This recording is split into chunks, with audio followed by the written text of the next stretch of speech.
Depuis le mois d'octobre, une dizaine de personnes ont suivi une formation gratuite d'éco-guide énergie, mise au point et animée par l'ASBL Bonjour Sourire. Cette formation, initiative de la ville de La Louvière, consistait en 8 cours théoriques et pratiques pour utiliser rationnellement l'énergie. Ceux qui ont suivi cette formation ont animé une conférence pour présenter leurs acquis. Pamela Cazécaré et Jean-Philippe Fievet les ont rencontrés. Ce sont des bénévoles, des participants qui proviennent de l'entité louviéroise et de ses environs. 8 fois pendant 3 heures, ils ont suivi une formation pour mettre en pratique l'utilisation rationnelle de l'énergie avec comme but faire maigrir leur facture d'énergie. Mais pas que ça, agir sur leur environnement tout en préservant leur santé faisait partie du cursus. C'est l'ASBL Bonjour Sourire, active depuis 30 ans maintenant dans le domaine de la sensibilisation pour une meilleure gestion énergétique, et cela dans tout le pays, qui a formé ces éco-guides sur l'initiative de la ville de La Louvière. Cette association a déjà formé 1600 personnes dans la région wallonne et bruxelloise. On a bien remarqué que le fait que l'information provienne d'un citoyen qui est proche de soi, cela peut passer beaucoup plus facilement que si cette information provient d'extérieur, si performant soit-il. Et donc le bouche à oreille et le contact avec les personnes proches, ma foi, c'est peut-être le vecteur le plus intéressant pour faire passer le message. Cette formation éco-guide énergie condense un petit peu l'ensemble des informations qu'on a traitées tout au cours de ces 30 années.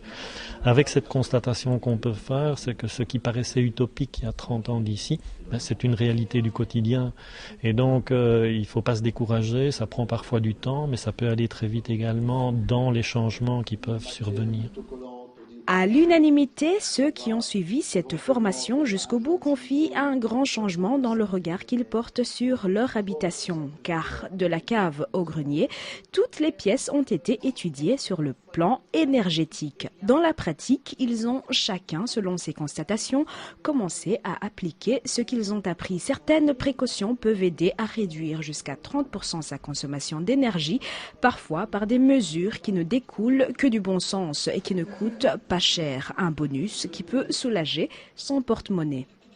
Depuis que j'ai suivi la formation, je relève mes consommations, je fais des études de consommation d'appareils, je regarde ce qui peut être arrêté, ce qui est vraiment énergivore, et j'ai une ouverture d'esprit. D'ailleurs, c'était le but de la formation, c'était de faire prendre conscience aux gens et de leur faire réfléchir autrement et consommer autrement. Et ça, je pense que le but est largement atteint. Je ne cernais pas tout à fait le vocabulaire, les nouvelles installations, donc ça c'est une chose. Et puis, d'autre part, ça me permet de m'améliorer dans le domaine de l'économie énergétique, parce que ça va nous coûter de plus en plus cher et j'estime que c'est un critère important. Un exemple concret, c'est que moi je suis informaticien, tout le monde dit qu'au niveau de l'informatique, le PC consomme énormément. Moi je peux vous dire que le PC consomme, oui, parce que ça consomme, éteint ou allumé ça consomme, mais le plus grand consommateur d'énergie, chez moi et je pense globalement chez les gens, c'est le secteur télévision et tous les appareils qui vont autour.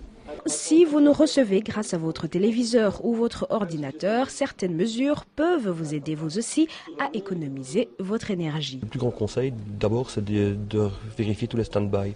Donc tous les appareils qui sont éteints mais qui consomment, qui sont en veille, et surtout ceux qui sont éteints et qu'on pense qu'ils ne consomment pas. Ceux-là, il faut peut-être acheter une prise avec un interrupteur ou retirer la prise complètement. Ça, c'est la plus grande déperdition chez moi, c'est dans ce domaine-là.